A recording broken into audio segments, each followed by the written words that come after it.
বন্ধুরা কেমন আছেন সবাই? মাই স্টোরি মাই ব্লগ চ্যানেলের আরও একটি নতুন দিনে আপনাদের সবাইকে স্বাগত।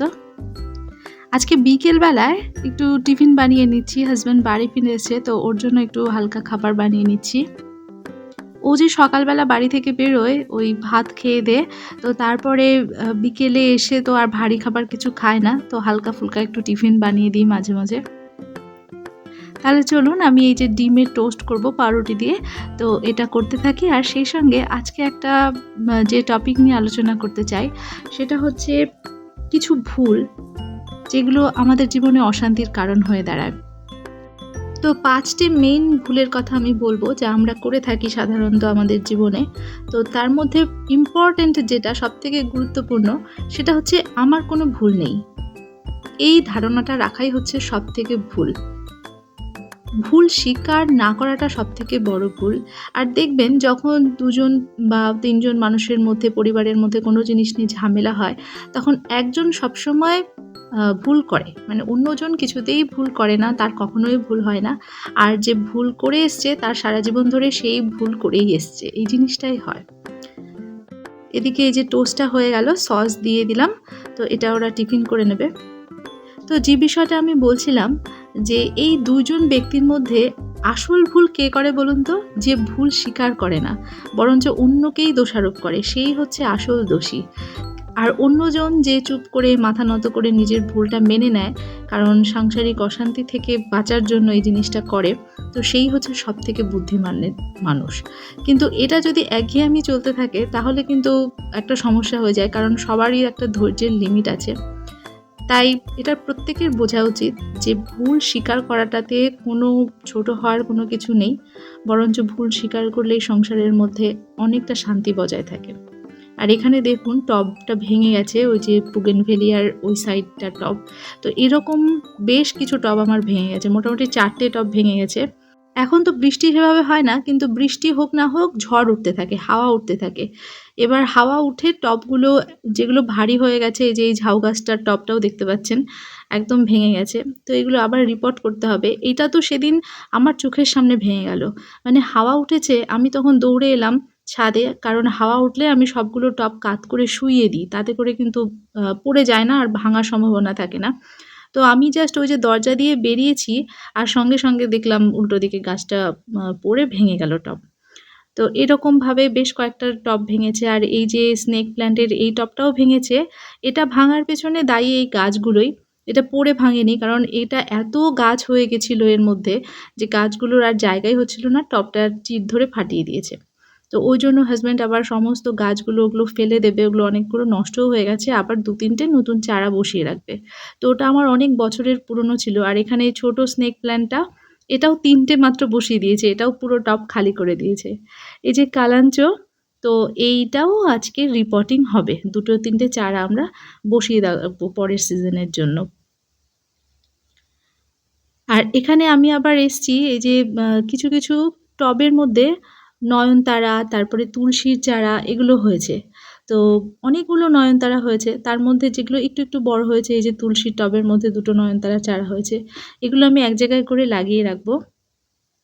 আমার পুজোর ফুল নয়নতারা, তারপরে টগর, কুন্দ আর হচ্ছে নাগচম্পা, এই সমস্ত ফুলগুলো দিয়েই আমার ছাদ বাগানের ফুলগুলো দিয়ে পুজো হয়ে যায়। তাহলে চলুন, আমার তো বাগানের কাজ চলছে, আর সেই সঙ্গে আমি পরের পয়েন্টটা বলি, যেটা আমি আমার ভিডিওতে মাঝে মাঝেই বলি, সেটা হচ্ছে বলার আগে ভেবে বলা দরকার।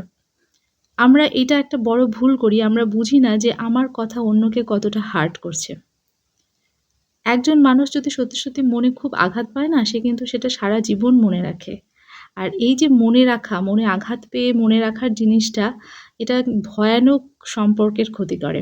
সেটা হয়তো পরবর্তীতে কিছু সময় পর ঠিক হয়ে গেল, ভালো হয়ে গেল, কিন্তু যখন আবার আমরা কাউকে দুঃখ দিয়ে কথা বলি, কাউকে না বুঝে হার্ট করি, তখন কিন্তু তার পুরনো ক্ষতগুলো আবার ফিরে আসে। এভাবে তার ক্ষতগুলো কিন্তু ধীরে ধীরে অনেক গভীর হয়ে যায়। আর এই জিনিসটা কিন্তু একদমই করা উচিত না। সে যেই হোক না কেন, বলার আগে সবসময় একটু ভেবে বলা উচিত, যাতে আমার কথা খুব রুড না হয় এবং মানুষের মনে খুব বেশি আঘাত না দেয়। মানুষের মুখের মিষ্টতা অনেক সময় খারাপ সম্পর্ককেও ভালো করে তোলে। এখানে দেখুন আজকে আমি একটু ডিআইওয়াই নিয়ে বসেছি। সেটা হচ্ছে একটা কৌটো ছিল। এরকম কৌটো তো আমার ঘরে অনেকই আছে, প্লাস্টিকের কৌটো। তো ভাবলাম একটু কালার করি। আর সেই সঙ্গে ৩ নাম্বার পয়েন্টটা বলি, সেটা হচ্ছে সবাইকে খুশি রাখতে চাওয়া একটা সবথেকে বড় ভুল। আমার ভিডিওতে অনেকেই কমেন্ট করেন, অনেক বোনেরা, বন্ধুরা যে তোমার বাড়িতে তো বেশি লোক নেই, একা, একা থাকো, ওইজন্য নিজের মতন চলতে পারো। এটা কিন্তু খুব সত্যি কথা। বাড়িতে যখন মেম্বার বেশি হয়, তখন বিভিন্ন রকম মানুষের বিভিন্ন রকম মতামত। তারপরে অনেকটা তাদের উপর নির্ভর করে নিজের জীবনযাপন। এতে কি হয় বলুন তো?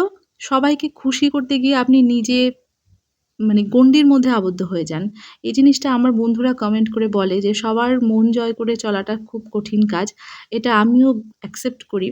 কিন্তু কি বলুন তো? সবার মন জয় আপনি করতে পারবেন না। আপনি যতই চেষ্টা করুন না কেন, যতই মানুষকে খুশি করার চেষ্টা করুন, আপনার ফ্যামিলি মেম্বাররা কিন্তু তুষ্ট হবে না। কোনো না কোনো কিছুতে আপনার দোষ, আপনার খামতি বের করবেই। সুতরাং আপনি দায়িত্ব পালন করুন। আপনার যতটুকু দায়িত্ব মেম্বারদের প্রতি সেটা পালন করুন। কিন্তু সবাইকে যদি মনে করেন যে সবাইকে খুশি রাখবো সবসময়, আমি সবকিছু ভালো রান্না করব বা ভালো ব্যবহার দিয়ে সবাই আমার গুণগান করবে, সেই কাজটা করা বৃথা। কারণ মানুষের মন পাওয়াটা সবথেকে কঠিন কাজ এই দুনিয়াতে। ওইজন্য আপনি কর্তব্য করতে কখনো পিছপা হবেন না। আপনার যতটুকু যা করণীয় সেটুকু অবশ্যই করুন। কিন্তু নিজের জান-প্রাণ ঢেলে অন্যকে খুশি করতে চাওয়াটা এটা বড় ভুল। তার থেকে বরঞ্চ আপনি কিসে খুশি হন সেই দিকটার প্রতি নজর দিন। আপনি কোন কাজ করলে খুশি থাকেন সেই দিকটার প্রতি খেয়াল করুন। আমি যেমন খুশি থাকি এই যে এই সমস্ত কিছু আঁকা, রং তুলি, গান বাজনা এসবের মধ্যে। সংসারের কাজ তো করতেই হয়। কিন্তু তার ফাঁকে, ফাঁকে একটু আধটু এগুলো করে নিই। আর আজকে অনেকদিন পর বসলাম। খুব বেশি সময় করে উঠতে পারি না জন্য এই DIY গুলো এখন আর সেরকমভাবে করা হয় না। আর ৪ নাম্বার পয়েন্টটা বলি। ৪ নাম্বার পয়েন্টটা হচ্ছে আমার জীবনের চাবিকাঠি আমরা অন্যের উপর দিয়ে দিই। মানে অন্যকে চাবি দিয়ে দিলাম, তুমি এখন আমার লাইফটাকে যেদিকে ঘোরাবে সেইভাবে আমরা ঘুরবো। তো বিষয়টা অনেকটা কিন্তু এরকম। অনেকদিন আগে ফেসবুকে একটা ভিডিও ভাইরাল হয়েছিল, খুব দেখেছিলাম। তো সে বলছে যে, "আমার হাসব্যান্ড আমার বস। তো সে যা বলবে আমি সেটাই করব।" তো এই জিনিসটা আমার আ খুবই ভ্রান্ত ধারণা মনে হয়েছে। হাসব্যান্ড ওয়াইফ কখনো বস বা ভৃত্য, বসের অপোজিট কি হয়? যে আপনার মালিক, আপনি তার ভৃত্য? এটা আমার মনে হয় না আমাদের ধর্মের মধ্যে এই জিনিসটা শেখায়। কারণ হাসব্যান্ড ওয়াইফ সবসময় সমকক্ষ এবং সহধর্মিণী। হাসব্যান্ড ওয়াইফ সবসময় পার্টনার। এরা হচ্ছে লাইফ পার্টনার। এরা কখনো চাকর এবং বস হতে পারে না। আর এই দেখুন, এই যে DIY টা আজকে আমার কমপ্লিট হয়ে গেল। তো কেমন লাগলো এইটা আমাকে কিন্তু কমেন্ট করে জানাবেন। তাহলে আপনাদের কমেন্ট পেলে আমার আরো ভালো লাগবে। তো ভাবলাম যে এটার মধ্যে একটু গাছ লাগিয়ে রাখি। গাছ না লাগালেও এটা কিন্তু পেন্সিল স্ট্যান্ড হিসাবেও আপনারা ইউজ করতে পারেন। তো জিনিসটা বলছিলাম যে হাসব্যান্ড ওয়াইফ সবসময় সহধর্মিণী, পার্টনার জীবনের। তো সবথেকে ভালো বন্ধুত্ব হওয়া দরকার। বস এবং সার্ভেন্টের সম্পর্ক কিন্তু সেখানে ভালো না, সেটা সম্পর্কটা মোটেও সুসম্পর্ক হয় না আমার মতে। তো সেক্ষেত্রে জীবনে চলার পথে দুজনের সহমত এবং পরামর্শ করে এগিয়ে যেতে হবে। এটা আমার ধারণা। তো নিজের জীবনের চাবিকাঠি সবসময় অন্যের ওপরে দেবেন না। নিজের মতামত পোষণের জন্য নিজের চাবি নিজের কাছেই রাখুন। কিছুটা স্বাধীনতা নিজের থাকা দরকার। তবে স্বাধীনতার অপব্যবহার যাতে না হয় সেদিকটাও খেয়াল রাখা দরকার।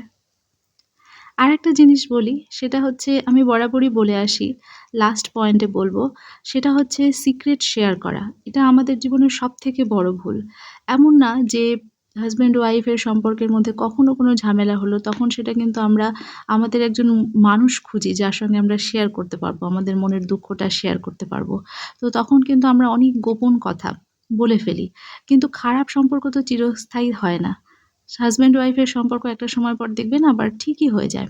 কারণ দুজন মানুষ এক জায়গায় থাকলে মতভেদ, একটু ঝগড়াঝাটি, তর্ক-বিতর্ক এগুলো হবেই। কিন্তু এইভাবে তো কন্টিনিউ চলে না। একটা সময় সব ঠিক হয়ে যায়। তখন কিন্তু মনে হবে যে সিক্রেট গুলো শেয়ার করে হয়তো ভুল করেছি।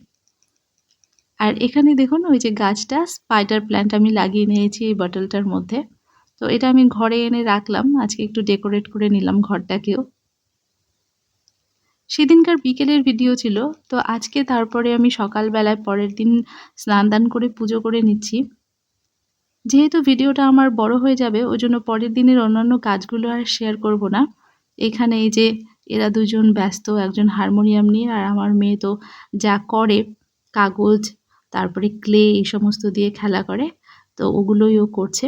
আর আজকের ভিডিওটাও আমি বড় করব না, যে ৫ টা পয়েন্ট বললাম সেগুলো আপনাদের কেমন লাগলো আমাকে যদি সহমত হন কমেন্ট করে জানাবেন। আর সেই সঙ্গে শেষ করছি। দেখার জন্য অনেক ধন্যবাদ।